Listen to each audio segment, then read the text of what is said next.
繼續來看台中的檢察官發動着淨土專案，經過2年外的偵查，發現有集團用合法掩護非法倒大量的廢棄物，包括台中的軍事用地、高美濕地，甲其他6個縣市的寶安林地、農業用地、河川地、甲山坡地等等，攏受害。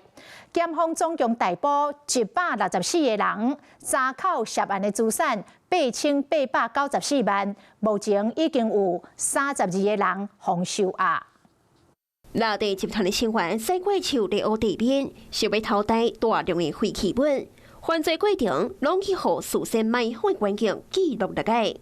台中地檢署偵破4大環保犯罪集團，涉案成員將大量的工地、回收場的廢棄物攏倒佇咧中南部地區，尤其佇台中，包括龍井、大雅甲清水的軍事用地，也有未少民眾會去的高美濕地，也攏全調查。另外，新竹9假日攏總7個縣市的寶安林地、河川地、山坡地甲農業用地，也攏去防帶真濟廢棄物。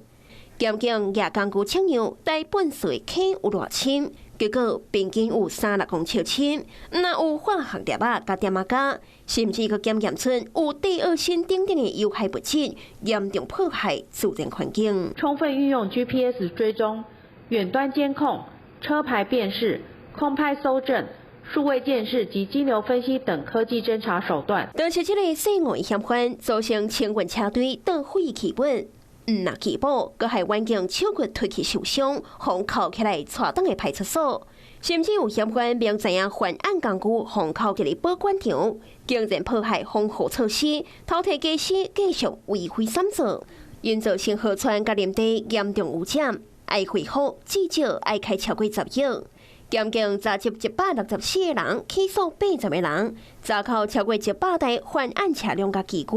扣押涉案資產8894萬。目前已經有32個人獲檢方受押。Hello， 我是林仙怡，想要搶先掌握最及時的新聞資訊嗎？趕快訂閱、按讚、開啟小鈴鐺，鎖定華視新聞 YouTube 頻道。